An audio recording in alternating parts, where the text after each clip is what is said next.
السلام علیکم ورحمۃ اللہ۔ اللہ رب العزت نے ہم مسلمانوں کو ایمان کی دولت، بہت انمول دولت دی ہے۔ اس سے بڑھ کر کوئی دولت نہیں ہے۔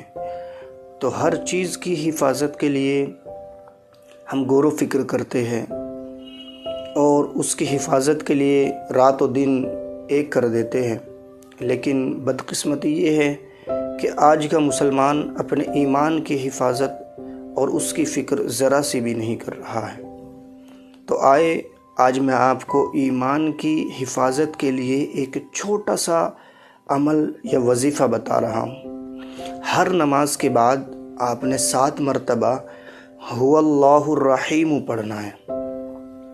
ہر نماز کے بعد 7 مرتبہ هو اللہ الرحیم۔